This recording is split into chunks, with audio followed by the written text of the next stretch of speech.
ইউটিউবে বনে জঙ্গলে ঘোরাঘুরির ভিডিও আমি অনেক দেখি, কারণ কেন যেন ভাল লাগে।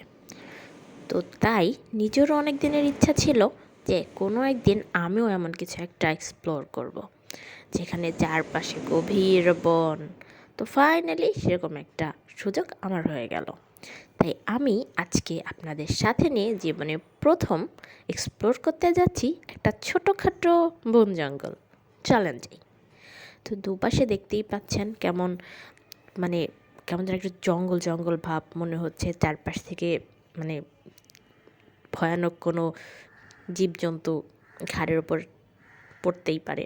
তো যাই হোক, একটু একটু ভয় ভয় লাগছিল, আবার মনে হচ্ছিলো যে না, এত ভয় পাওয়ার কিছু নেই, কারণ আমি যেখানে আছি সেখানে বাঘ ভাল্লুক তো দূরের কথা, একটা কুকুরও গায়ের উপরে ঝাঁপ দিয়ে পড়বে না। তো রাস্তা হঠাৎ করে বন্ধ হয়ে গেল, এই রাস্তায় আর যাওয়া যাবে না, ব্যাক করছি। তবে হ্যাঁ, ফিরে যাওয়ার জন্য ব্যাক করছি না, ভিন্ন রাস্তা ধরার জন্য ব্যাক করছি। তো ভিন্ন রাস্তা পাশেই ছিল, তো পাশের রাস্তা ধরে এগোচ্ছি। তবে হ্যাঁ, আমার মোটামুটি একটু ধারণা হলো যে গভীর জঙ্গলটা কেমন হয় আসলে। এখানেও কিন্তু কেউ কোথাও নেই, এমন একটা পরিবেশ। আশেপাশে কেউ ছিল না, কেমন একটা গা হিম হিম করা শুনশান জায়গা। মনে হচ্ছে যে এখানে মানে ভৌতিক ভৌতিক একটা ভাব, সিরিয়াসলি। তো ক্যামেরার স্ক্রিনে আপনারা কতটুকু বুঝতে পারছেন আমি জানি না, কিন্তু আমি ওইখানে গিয়ে আসলে বুঝতে পারলাম যে সিরিয়াসলি খুব কম মানুষজন, যেখানে মানুষজন খুব একটা নাই। তারপর একেবারে শুনশান, পাখির ডাক আর হচ্ছে আশেপাশের আবহাওয়া, মানে ওয়েদার, সরি, বাতাসের সাউন্ড ছাড়া আর কিছু কানে আসছিল না।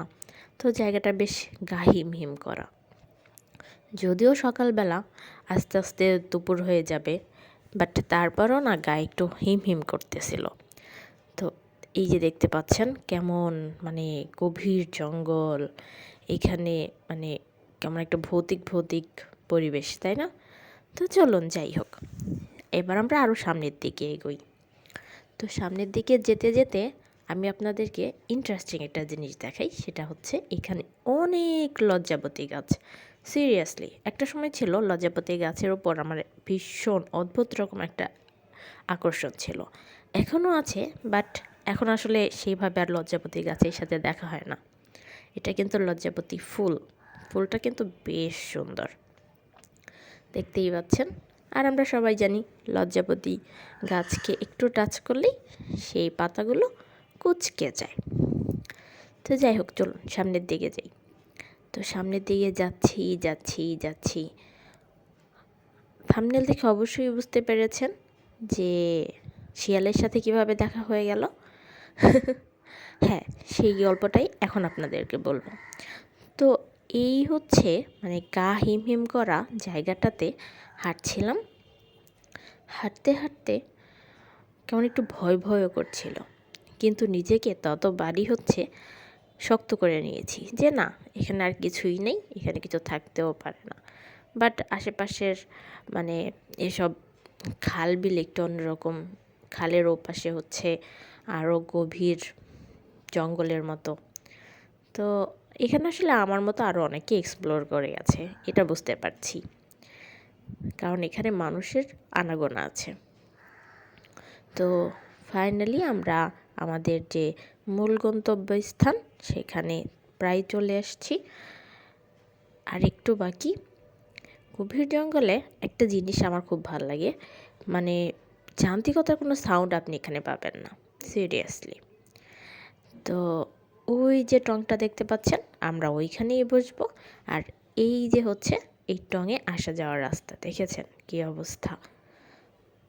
তবে হ্যাঁ, এটা যদি বান্দরবান খাগড়াছড়ি হতো অবশ্যই আমি একা একা যেতাম না, কারণ হচ্ছে আমি শিওর সেখানে ওই মানে টিভিতে মুভিতে যে দেখি জঙ্গলি প্রজাতির মানুষজন থাকে, তুলে নিয়ে যায়, ধরে নিয়ে যায়, এরপর আগুনে পুড়িয়ে খায়, মানে আমি তাহলে আর সাহস পেতাম না।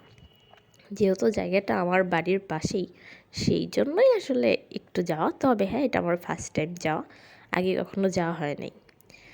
তো এই তো, চলেন একটু টঙের ওপরে গিয়ে বসি, তারপর আপনাদেরকে দেখায় আশেপাশের ভিউ। সুন্দর না? এটা খুব সুন্দর একটা সকাল, দেখতেই পাচ্ছেন। রৌদ্রোজ্জ্বল একটা সুন্দর শান্ত নিবিড় পরিবেশ দেখতেই পাচ্ছেন। এখানে বসে কিন্তু সকালে চা খেতে খুব ভালো লাগবে, তাই না বলেন?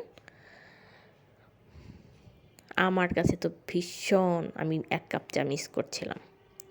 সাডেনলি একটা শিয়াল কোত্থেকে মানে বুঝলাম না, যে ও আসলে খেয়াল করে নাই। আমি যতদূর জানি শিয়ালটা কিন্তু মানুষের সামনে দিনের বেলা আসে না।